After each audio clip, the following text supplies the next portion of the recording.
एक समय की बात है, उस पुण्य भूमि में जो सभी प्रकार के सुख प्रदान करने वाली है, जहाँ पेड़ों की कतारें फलों और फूलों से लदी हुई हैं, जो अनेक तीर्थों से सुसज्जित है और विभिन्न लताओं तथा निकुंजों से अत्यंत मनमोहक लगती है। जहाँ शीतल पवन बहती है, हिरणों का विचरण मन को मुग्ध कर देता है, और जहाँ तपस्वियों के आश्रमों की भरमार है, उस परम पवित्र नैमिषारण्य नामक विख्यात वन के एकांत वातावरण में शौनक आदि ऋषिगण एकत्रित हुए। उन्होंने समस्त संसार के सभी तीर्थों के रहस्य तत्व को जानने के लिए एक सुंदर विचार गोष्ठी चर्चा समूह का आयोजन किया। मंगलमय क्षेत्रों के बारे में जानने के लिए उत्सुक होकर उस सभा में तत्काल जटाधारी लंगोट कौपीन धारण किए हुए और कृष्ण मृग काले हिरण की छाल को उत्तरीय ऊपरी वस्त्र के रूप में धारण किए हुए मुनिपुंगव सूत अपने शिष्यों के साथ आकर उपस्थित हुए। उन्हें देखकर शौनक आदि तपस्वियों ने अत्यंत आनंद के साथ खड़े होकर नमस्कार किया। उस सूत ने भी उन्हें मुनियों को भूमिष्ठ प्रणाम साष्टांग प्रणाम किया और उनके साथ वहां बैठ गए।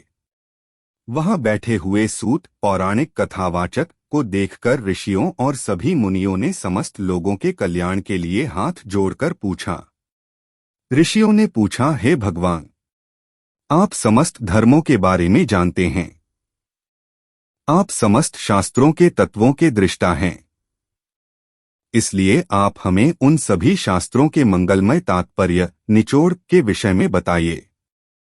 हे मुनीश्वर सूत, हे प्रभु, क्षेत्रों तीर्थों के फल के विषय में और उन क्षेत्रों में से कौन श्रेष्ठ है, उस विषय में भी हमें बताएं। चूंकि आप महर्षि व्यास के शिष्य हैं, इसलिए आप हमें उन सभी पवित्र तीर्थों के वास्तविक रहस्य के बारे में बताएं जो समस्त उत्तम फल प्रदान करने वाले हैं। इस प्रकार ऋषियों द्वारा पूछे जाने पर सूत जी ने उन सभी ऋषियों के सामने उस उत्तम और गोपनीय रहस्य को बताना शुरू किया। सूत जी ने कहा, हे संयमी मुनिगण, सुनिए। समस्त तीर्थों और क्षेत्रों के मध्य श्री पुरुषोत्तम क्षेत्र ही सर्वश्रेष्ठ है। यह पुरुषोत्तम क्षेत्र परम गोपनीय, सभी पापों का विनाश करने वाला, समस्त पुण्यों का फल देने वाला, मंगलकारी तथा नील पर्वत नीलांचल से सुशोभित है। हे मुनिश्रेष्ठ, ऋषिकुल्या नदी से लेकर वैतरणी नदी की सीमा के भीतर इस क्षेत्र की महिमा व्याप्त है। समुद्र बंगाल की खाड़ी के उत्तर तट और महानदी के दक्षिण तट के मध्य जो क्षेत्र स्थित है, वह अत्यंत सुशोभित और परम पावन पवित्र है।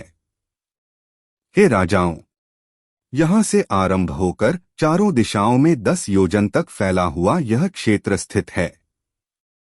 इस क्षेत्र में पग पग पर श्रेष्ठता और दिव्यता विद्यमान है।